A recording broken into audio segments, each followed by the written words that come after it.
Now, when P&O Ferries told 800 staff on Thursday they would be losing their jobs, the company said it was aiming to halve its crewing costs. Well, now the union representing many of those sacked workers claims to know why, accusing the ferry company of employing foreign seafarers on less than £2 an hour, well below the UK minimum wage. Less than £2 an hour? There was an angry protest outside Parliament and a lively debate inside. Abigail Bracken is in Westminster for us. Abigail, a lot quieter there now.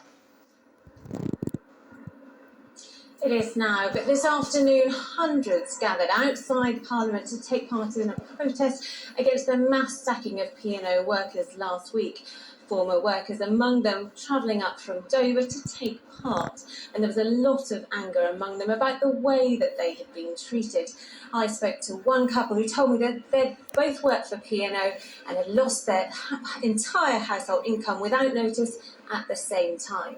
And this afternoon, both politicians and unions both said the law now needs to change.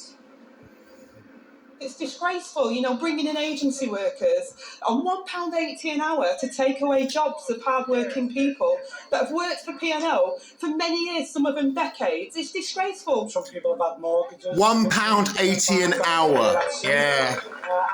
Typical Labour. And individuals who've been employed for decades at the particular company, and now, they're effectively thrown on the scrap heap. What does that mean for the community? And Abigail, in Parliament behind you, a debate about the events in Dover has just finished. Can you tell us what was said? There was a lot of anger on both sides of the House about the way that the P&O staff had been treated. And the government did admit that it knew the redundancies were coming, but said that it thought that they would be voluntary. Either the government were bewilderingly incompetent or they were complicit.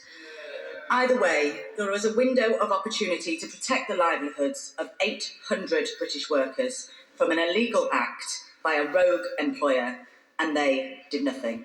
In both 2020 and in 2021, voluntary redundancies have been taking place in a way that you would expect. So, Madam Deputy Speaker, it was deeply concerning. I will in a moment, let me just make some progress. It was deeply concerning to see the footage of staff being forcibly removed from ferries, underlining a very cynical approach and confrontational nature of the entire operation, not at all what we'd seen in those previous two rounds.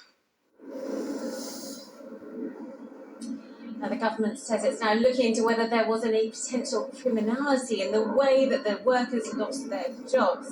But the P&O itself has told us that it wasn't a difficult decision that it took as a last resort, arguing that it wouldn't survive without fundamentally changed crewing arrangements.